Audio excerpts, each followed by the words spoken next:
Gdzieś w międzyczasie nam zaginęło DevDiary odnośnie Węgier, także teraz na szybkości i oczywiście treściwie przedstawimy sobie, omówimy zmiany na Węgrzech w Hearts of Iron 4 odnośnie mechanik. Niewiele tego jest odnośnie drzewka. No w porównaniu do tego, co było, to akurat wiele się zmieni, bo ciężko, żeby się mało zmieniło. Także zapraszam bardzo serdecznie na Węgry w Hearts of Iron 4. Zaczniemy sobie od omówienia całego drzewka. To jest całe drzewko węgierskie. W porównaniu do tego, co jest teraz, no to duża zmiana. Tak powoli wkraczamy na ten taki standard kaiserreichowy. Zaczniemy od tego, że mamy duże tutaj, tu wszystko co widzicie, fajne, ale tak naprawdę wszystko praktycznie się wyklucza, nie? Bo to jest drzewko polityczne, więc najpierw wykluczacie sobie 1/3, a potem z tej 1/3 jeszcze kolejną plus minus 1/3 sobie wykluczacie.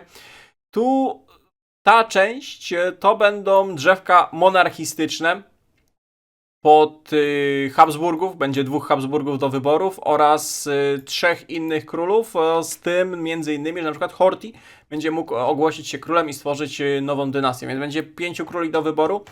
Tu mamy drzewko historyczne pod utrzymanie regencji Horthy'ego albo pod przekazanie władzy faszystom, prawa strona. No i klasycznie, praktycznie tak samo jak na przykład, nie wiem, w polskim drzewku to się bardzo często powtarza w Hearts of Iron 4, że mamy obalenie obecnej władzy i przejście albo w demokrację, albo pod 2 wersje komuny. Pierwsza komuna ściśle współpracuje ze Związkiem Radzieckim, a druga to komunistyczna ścieżka, ale przeciwstawienie się Związkowi Radzieckiemu.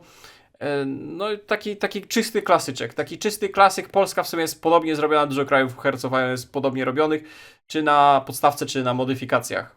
Natomiast tutaj mamy połączone drzewko przemysłowo-wojskowo-lotnicze i takiego malutkiego karypelka morskiego, no wiadomo, Węgry, potęga morska z admirałem Horthym na czele. Także już sami widzicie, że to drzewko nie jest wielkie, jest strasznie, jest bardzo łatwo, w prosty sposób zrobione, przedstawione, nic skomplikowanego, proste cele, w większości się wykluczające. Także myślę, że na szybko przez Węgry przelecimy. Węgry na start zaczynają z 4 duchami narodowymi. Te duchy narodowe to troszeczkę debuffików, troszeczkę boostów, trochę traktatów międzynarodowych, ale generalnie Węgry mają duże tendencje do tego, żeby być faszystowskie. Często będziecie zauważyć, że mamy daily fascist support, co oczywiście pozwoli graczom na Węgrzech bardzo szybko stać się faszystami, a jak nie będą chcieli tych faszystów, to znowu będą musieli się troszeczkę z tym pomęczyć, żeby zbijać ich influencje. Generalnie ma być tutaj duży nacisk na tych faszystów i współpracę z Niemcami. Pierwsze daje consumer goods, niewielkie kradnie political power, no i mamy nastawienie na współpracę handlową z Niemcami. Kolejny duch narodowy, trochę manpowera, w sensie rekrutowana populacja z fabryk, ale wiecie, Węgry na start są dość malutkie, dość okrojone, minimalistyczne Węgry po przegranej I wojnie światowej. No i procent z zerowego praktycznie manpowera to nadal, uwaga, 0, haha, mało śmieszny żarcik, ale znowu patrzcie, boostujemy faszyzmy. Kolejny duch daje kolejne buściory, te duchy będziemy mogli tam albo tam znosić, albo rozwijać, na przykład traktaty z Trianon będziemy chcieli jak najszybciej znieść, no bo całkowicie ograniczają i rozbrajają naszą gospodarkę. Także to jest coś, czego będziemy chcieli jako Węgrzy totalnie się pozbyć. 0,5% manpowera kradną, who cares, Węgry nie mają manpowera. Na początku ci zabierają doświadczenie, no na początku tego doświadczenia też, znaczy fajnie szybko łapać, ale nie masz dywizji do szkolenia, nie? I biernie też jakoś dużo tego nie łapiesz, bo zanim doradców, zanim to porobisz, to też troszeczkę z czasu zajmuje. Factory output, no na start nie wiem ile tam Węgry będą miały militarek, 2 może działające, także to też jakoś mocno nie wpływa.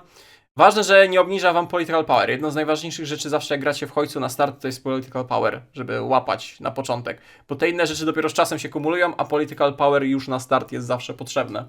Taka mała dygresja. Pan Horthy, szanowny pan Horthy, będzie miał swoje modyfikatory jako przywódca i je tam chyba będzie można troszeczkę upgrade'ować, jak się będzie szło drzewkiem pana Horthy'ego. No widać, że to ma być władza silnej ręki oraz Węgry zaczynają z premierem, to jest bodajże premier, ten Gombos, który jest zwolennikiem silnej współpracy z Niemcami, co widać, bo od razu wam boostuje faszyzmy i go się nie da usunąć. Nie da się usunąć tego premiera, nie da się usunąć. No i tutaj widać, że faktycznie te traktaty działają, Węgry są całkowicie rozbrojone, zamiast używać pistolecików, to do pistolecików wkładają kwiatki według Hojca. Węgry już teraz miały, że drzewko przemysłowe troszeczkę łączyło się z drzewkiem wojskowym, więc ten schemat jest zachowany, tylko pociągnięty, rozwinięty więcej celi narodowych jest powrzucanych, ale podobnie tutaj mamy taką stricte mocną gałąź pod rozwój przemysłu. I paradoks nie byłby paradoksem, jakby nie zrobił celu trwającego 70 dni i dające 1 cywilkę i 100 political powera. No, generalnie wow. Wow, i najlepsze jest to, że ten cel się wyklucza z innym celem, który też trwa 70 dni i daje 15 consumer goodsów minus kosztem 10 political powera. Najlepsze jest to, że od tego zaczyna, jeżeli ja dobrze widziałem, od tego się zaczyna całe drzewko przemysłowe. Tak, to są te dwa pierwsze cele, całe drzewko przemysłowe Węgier, więc na początek mamy druzgocący wybór, który potem, uwaga, prowadzi tak do tego samego. No. Znaczy, już abstrahując od tego, jak to drzewko jest zaprojektowane, znowu bez pomysłu, bez niczego, to, że nie ma grafik, to working progress pewnie, no to 70 dni jedna cywilka, 70 dni 15 consumer goodsów, co pewnie jak robisz jakieś szybkie Austro-Węgry albo Wielkie Węgry, to nawet będzie lepsze. No bo więcej consumer goodsów z tej ilości, no chyba, że grasz jako support i pozostajesz. Kurde, bo już myślę tutaj, jak to wykorzystywać podczas gry, ale chodzi, no szały nie ma klasycznie. Ale tu możemy się nawet pozytywnie zaskoczyć, bo Węgry będą miały coś takiego, jakby określić ładnie planami 4-letnimi, 5-letnimi. Tutaj mają swój program GIOUR, cokolwiek to znaczy po węgiersku. I nie dość, że dostajemy za zrobienie tego celu 70 dni, dostajemy jakieś tam boosty do produkcji i tak dalej, do piechoty, to się odblokowują decyzje, inwestycje i będziemy inwestować. To akurat jest spoko, zawsze coś nowego, zawsze jakieś tam decyzje wpływają, kombią się z celami narodowymi, jest co tam sobie poklikać do czasu, aż nie wybuchnie wojna. I jak ktoś lubi Hearts of Iron pod kątem właśnie takiej rozbudowy, maksowania ekonomii, no to coś tutaj znajdzie dla siebie, żeby te takie malutkie, zdewastowane, rozbrojone Węgry za pomocą polityki krajowej, wewnętrznej, za pomocą decyzji, celów narodowych wprowadzić na wyższy poziom ekonomiczny. I to tutaj, to oczywiście w większości modyfikacji się znajduje na jakichś Kaiserreichach, czy tych Darkest Hourach, które są jeszcze fajniej zrobione, że mamy na przykład czas, w jakim musimy przeprowadzić jakieś tam industrializację, jakieś tam reformy, budowę czegoś. I to jeszcze bardziej wpływa, także małymi kroczkami Paradox po prostu bierze to, co jest w modyfikacjach już dla nas dostępne. I Węgry w zamyśle twórców mają być supportem albo dla strony radzieckiej, jak pójdziesz Niemcami, znaczy Węgrami pod Sowietów, pod komunę, albo historycznie dla Niemiec, mają być po prostu takim supportem na Bałkanach jako kraj. To też pod Multicze się może przydać, gdzie tam Węgry zawsze są tym supportem osi. I nawet będą miały osobne drzewko, gdzie ich cele narodowe łączą się z swoim szefem sojuszu i mają nie dość, że siebie boostować, to jeszcze szefa sojuszu, w sensie tą frakcję majora, gdzie tworzysz tam gospodarkę połączoną i przywódca naszej frakcji dostaje 2 cywilki poza mapą i 50% do researcha lotniczego. Ty dostajesz za to 2 militarki, 70 dni, cel narodowy. No jakiś tam pomysł jest, żeby faktycznie urozmaicić i stechować, może nie stechować, ale dać opcję gry Węgrami pod takiego supporta, gdzie tam wspierasz działania wojenne głównego kraju. Dodatkowo poza tym, że to jest takie zwykłe, mało rozbudowane drzewko, to udało mi się znaleźć odniesienie dla węgierskiego drzewka, że będą miały tą średniowieczną Black Armię węgierską, co też w Europce jest.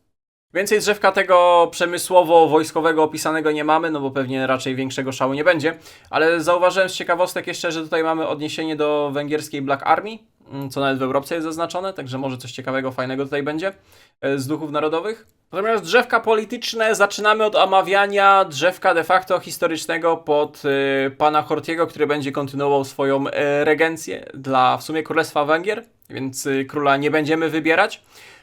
To się cały czas skupia na historycznym utrzymaniu i wzmacnianiu władzy przez Horthyego, na współpracę z Włochami i z Niemcami i jak praktycznie wszystkie drzewka węgierskie będziemy dążyć do stworzenia większych Austro-Węgier, większych Węgier, wyjątkiem będzie Habsburg, drzewko Habsburgów, gdzie będziemy po prostu odtwarzać Austro-Węgry do strony węgierskiej, ale tak to zawsze Węgry dążą do odtworzenia wielkich Węgier sprzed I wojny światowej.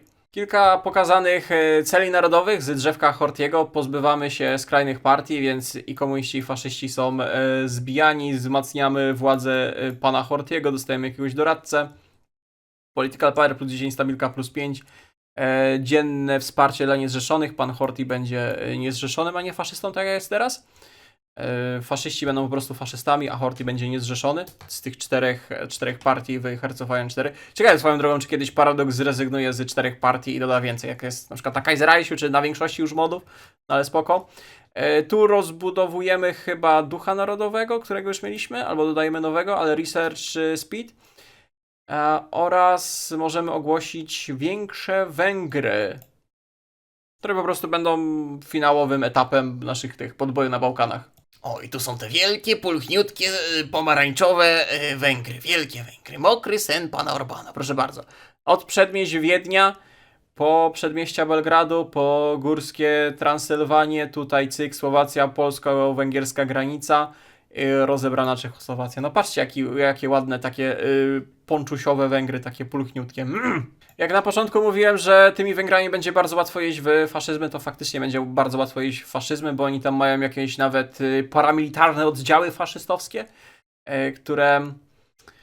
które po śmierci premiera będzie można albo rozwiązać, albo pozwolić im działać, bo co złego może się stać i od razu 10% faszyzmu nam się boostuje. I to drzewko faszystowskie. Tu mieliśmy drzewko pana Horthy'ego, a tu mamy faszystów. Jak widzicie, dużo celi, praktycznie większość drzewka. Mimo wszystko tutaj jest wspólnego. Końcówka na stworzenie Wielkich Węgier też jest wspólne, tylko tutaj mamy niewiele innych celi narodowych, które pewnie będą robić to samo, co Horthy, tylko z dopiskiem faszystowskim. No i tyle. Gdy się pozbędziemy Horthy'ego, będziemy mogli mieć albo pana Gombosa jako przywódcę z 10% boostem do manpowera i 15% defensywy na korach. Węgry całkiem sporo będą miały różnych boostów do walki na swoich korach, czy do ataku, albo głównie do defensywy. Tak się zastanawiam, czy z Węgier nie będzie można zrobić jakiegoś festungu z porąbanymi, w sensie dużymi bonusami na walce na własnym terytorium skorowanym. Bo te Core Defense plus 15, potem z War Supportu, gdzieś tam jeszcze będą się w kolejnych celach przewalać te bonusy, to mogą się tam w pewnym momencie fajnie złączyć. I tutaj opcja już totalnie pod faszystowską ścieżkę, gdzie MNSP węgierskie przejmuje władzę, jeszcze więcej boostów faszyzmu, szybkie robienie wargoli. Węgry bardzo dużo wargoli z drzewka dostają na odbudowanie Węgier, Political Power, stabilka. I to jest ciekawe, Weekly War Support z ponoszonych ofiar plus 0,10. Wiecie, że jak w hoju walczycie i ponosicie duże straty, czy tam w lotnictwie, czy w konwoje wam topią, czy na armii po prostu manpowerowo, no to wam ten War Support będzie spadał, trzeba podbijać. O, widzicie? Patrzcie, to są niektóre cele z tego faszystowskiego drzewka. I tu dostajemy kolejne 5% do defensywy i ataku na korach, przy okazji Research Speed, spoko sprawa. Tu kolejne 10% i 5% defensywa, atak na korach. Tu jeszcze szybsze, minus 40% do robienia wargoli, gdziekolwiek się da.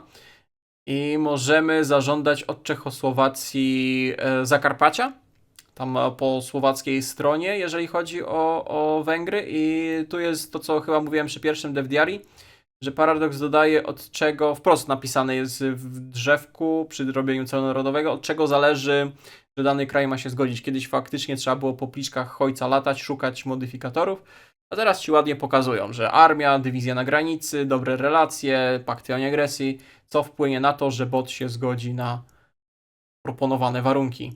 O, patrzcie, kolejna defensywa i atak, plus 10, plus 15 na korach. Psiu, niesamowite, nie?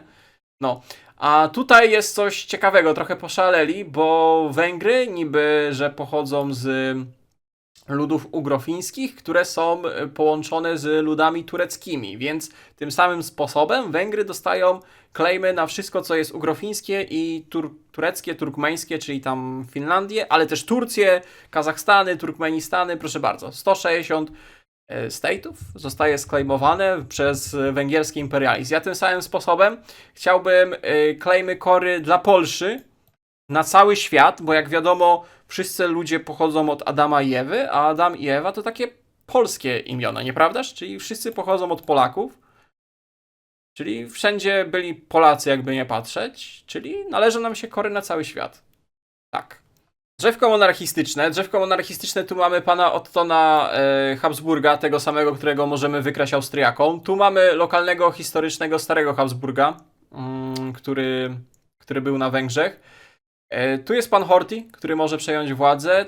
tu mamy szwedzkiego demokratycznego króla, a tutaj jest faszystowski, jeżeli mnie pamięć nie myli, czyli 5 różnych monarchów, którzy przedstawieni są tutaj. O właśnie, to jest ten Józef August von Habsburg, to jest ten historyczny, tu jest szwedzki monarcha, no Horthy to po prostu Horthy, sam siebie koronuje. I co ważne, jak pójdziemy w tego faszystowskiego monarchy, on ma sam z siebie małe drzewko, ale jego drzewko, jego opcja łączy się z tym drzewkiem Horthiowo niezrzeszonym faszystowskim. W ogóle faszystowski król dla Węgier już chyba teraz jest, nie? Nie wiem, nigdy nie grałem, bo to aż szkoda było klikać, ale faktycznie jest taka opcja. A, i kolejne boosty do defensywy na korach, jakbyśmy chcieli zrobić sobie faszystowskiego monarchę. I ten faszystowski król daje nam milicję, która dostaje kolejne boosty do defensywy na korach. Przy okazji jakichś tam historycznych marszałków otrzymujemy. Natomiast demokratyczny król, chyba ze Szwecji wywodzący się, ze szwedzkiej dynastii, będzie mógł przeprowadzać referenda na terenach sąsiednich i w demokratyczny sposób stworzyć Wielkie Węgry przez referenda głosowania ludzi. Teraz Szwajcarzy chyba mają też taką mechanikę, że tymi referendami mogą sąsiednie prowincje do swoich kantonów przyłączyć. Oraz demokratyczny król będzie miał dużo modyfikatorów boostów do przeprowadzania projektów specjalnych. Więc być może, jak mamy atomowego Gandiego, wiecie, tam z cywilizacji, co on tymi atomówkami rzucał, więc być może teraz będzie atomowy, demokratyczny król węgierski, bo będzie w sekundę wam atomówki badał.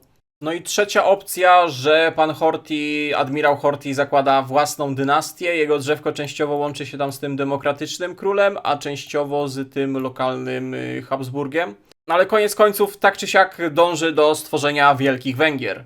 A właśnie, ważna rzecz, bo zapomniałem o tym. Zapomniałem, że Paradox się postarał i dodał coś. Faktycznie pomyślał i dodał jakąś mechaniczkę, która ma urozmaicić to smutne klikanie celów narodowych. Że wybierając Horthyego albo demokratycznego króla, o właśnie, liberalnego Szweda, faszyści zaczną przygotowywać powstanie, rebelię i dostaniemy czasowe decyzje, które mają ich spacyfikować, zanim rozpoczną wojnę domową faszyści. No chyba, że wybierasz faszystowskiego króla, wtedy faszyści są zadowoleni. To było tych trzech króli do stajenki przybyło. To było tych trzech króli takich nowych, natomiast tradycyjnie Habsburgowie dla Węgier. Szkoda, że Jagiellonów jakiś nie wycisnęli naszych, ale tradycyjnie Habsburgów oczywiście możemy wrzucić. Mamy tego Habsburga lokalnego, który będzie również dążył do tworzenia Wielkich Węgier. I znowu dostaję defensywę na korach.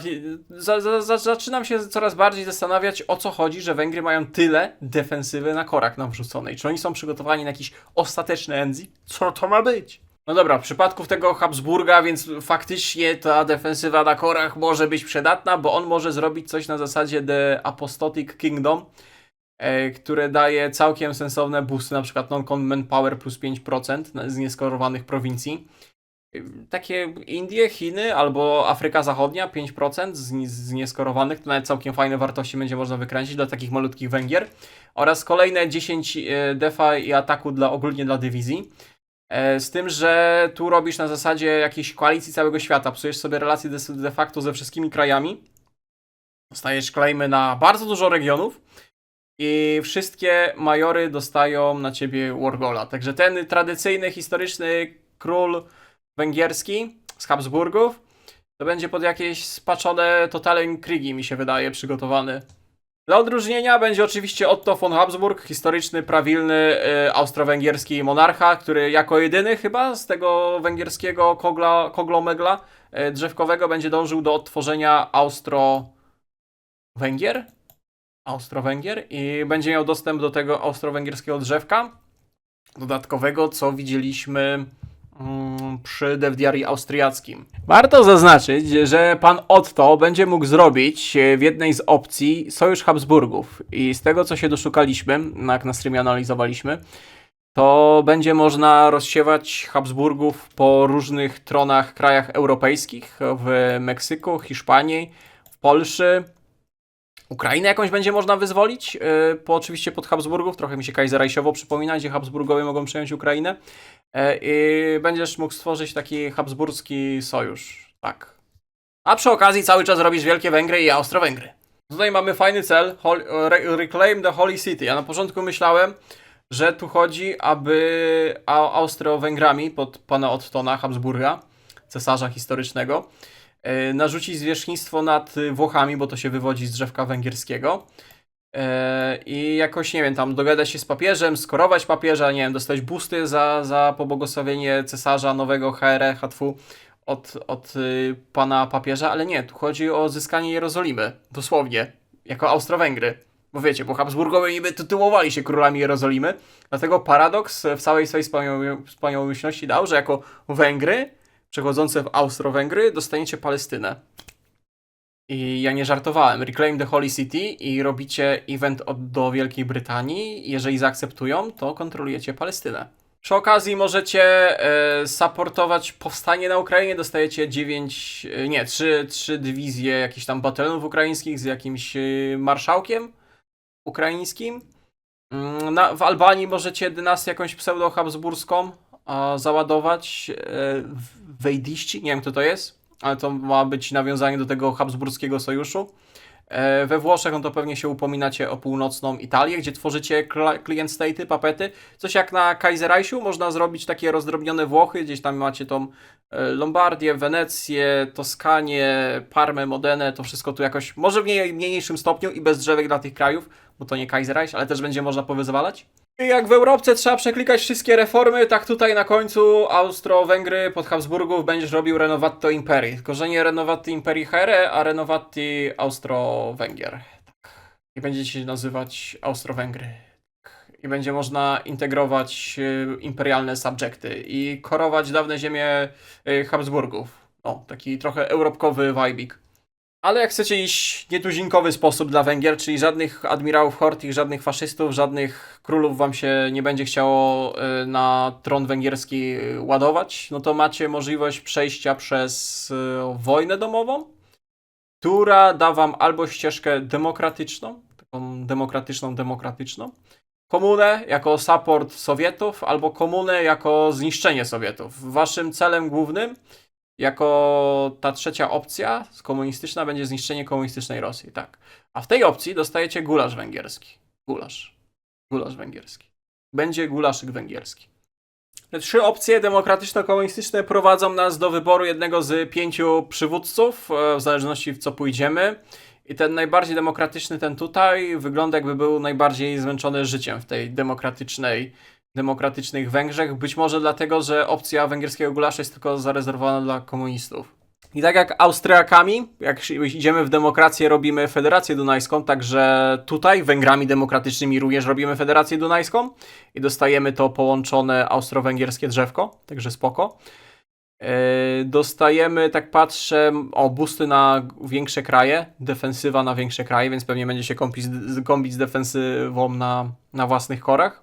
Natomiast komuniści dostają pyszny, pożywny, cieplutki gulaszyk węgierski. Jak dodamy do tego placek, będzie placek po węgiersku. Czysta polska fanaberia. Ale minus 10 consumer goodsów, 5 stabilek za gulasz oraz jakiś kucharz chyba węgierski, Janos Kadar. Nie wiem, jak zrobimy gulasz, to odblokujemy tego kucharza. Nie wiem, może jakaś węgierska wersja Makłowicza, pan Janos, który oddaje nam kolejne 5 consumer goodsów i kolejne 10 stabilki. Także komunistyczny gulasz, good. Wysyłanie ochotników, będzie można rozsiewać ideę komunistyczną, więcej defensywy, factory output, bulwark against the West. No właśnie, mamy być takim przedmurzem komunistycznym wobec imperialistycznego Zachodu jako wsparcie Sowietów. Natomiast jak idziemy w opcję komunistyczną, ale z zamierzeniem zniszczenia Związku Radzieckiego, jako fałszywych komunistów, którzy porzucili prawdziwą ideę leninistów, jakoś tak to było tutaj opisane. Dostajemy sporo boostów do przemysłu, no bo trzeba czymś ten Związek Radziecki pokonać, oraz dostajemy solidne boosty na 2 lata praktycznie do wojny z Sowietami. No i oczywiście musimy mieć jakieś zaplecze manpowerowo-przemysłowe, nie tylko z czystych boostów, ale też z terytorium, więc również robimy większe Węgry, ale czerwone większe Węgry. Rozumiesz? Natomiast nie rozumiem, dlaczego ten cel daje nam 19 000 manpowera. Nie 20 000, tylko 19. I tak kminie. Dlaczego 19? Dlaczego nie mogli machnąć pełnej, zaokrąglonej liczby 20 000? Co ten 1000 manpowera mógł zmienić? Pytanie do ekspertów z komentarzy. Dlaczego to jest 19 tysięcy, a nie 20? To mnie nurtuje. Dużo doradców, oczywiście większość doradców się wyklucza w zależności od partii, jaką wybierzemy. Tu w ogóle mamy Istwana Hortiego, to jest chyba syn Hortiego? On będzie pewnie ważny, jak idziemy pod dynastię Hortiego. Nie wiem, trzeba, mogłem sobie wygooglować, nie sprawdziłem. Moja kulpa. Magdalena Purgly. Nie wiem, czy to po węgiersku, czy jak się czyta. Jej szanowna wysokość? Okej. Dużo doradców nie sprawdzimy, a ten, o właśnie, ten Sandor, haha, dobrze, że nie Sandor Clegane z Gry o Tron, ale ten Sandor, jakby mu zabrać tutaj tego wąsa i wąsa tutaj, zrobić takiego kwadratowego wąsa, to wyglądałby jak węgierski Adi, nie? Ten tutaj, tu. Tak zauważyliśmy na streamie, jak omawialiśmy drzewko. Podobny. No i dowódcy. Węgierski sztab może nie jest tak wybitny jak niemiecki sztab, ale ma pewien potencjał. Po pierwsze, widzę, że niektórzy mają tutaj jakieś modyfikatory polityczne, więc pewnie są powiązani ściśle z jakimś drzewkiem. A po drugie, dużo Węgrów, węgierskich generałów ma boosty do kawalerii i nawet są jakieś asy pancerne, więc wojska zmechanizowano-pancerne na Węgrzech, nawet jako support. Też nieraz na Multiku się grało Węgrami pod jakieś dywizje pancerne lepsze. Ale konie, z koni można zrobić, z tych boostów do koni przy generałach można im zrobić fajnie rozwinąć pod zmechy, bo konie potem w zmechy przechodzą. Zoltan? Ten Zoltan Wiedźmina? Z boostami do walki w górach Mahakamu? Ha, przypadek nie sądzę. I tutaj mamy wybitną jednostkę. 1, a więcej z tych wybitnych jednostek. 1, a ten to w ogóle ma jakiś kesk. Nie wiem, on chyba jeszcze nie, że pierwsza wojna światowa się skończyła. No i to w sumie tyle, jeżeli chodzi o Węgry. Taki dodatek, no. Tak jak Austria jest dodatkiem do tego drzewka, tak samo Węgry są dodatkiem do tego drzewka. Nawet spoko. Patrząc, że Węgry są takim mniejszym krajem, to jakieś tam mechaniczki dodali. Zobaczymy, jak to się w praktyce będzie klikać, co te cele dają mechanicznie, jak to działa. Jak będzie wyglądało tworzenie tych wielkich Węgier. Czy to faktycznie będzie jakaś przygoda, wyzwanie, czy po prostu poklikamy cele i jest, bo jest. Także no. A i ważna sprawa. Zastanawiam się, kto szybciej zrobi Otto von Habsburga. Czy jak Austriacy pójdą w Ottona, czy jak Węgry pójdą w Ottona. Czy jak sobie ukradną Ottona, czy będzie wojna o Ottona i będą walczyć, kto ma mieć Ottona, żeby stworzyć potem finał końców i tak zjednoczone Austro-Węgry. Także wojna o Ottona. W szkinach. A tymczasem podziękuję wam za uwagę. Mam nadzieję, że wam się podobało. Dziękuję wszystkim, którzy oglądali do końca. Kolejne Dev Diary pewnie niedługo. Także cześć.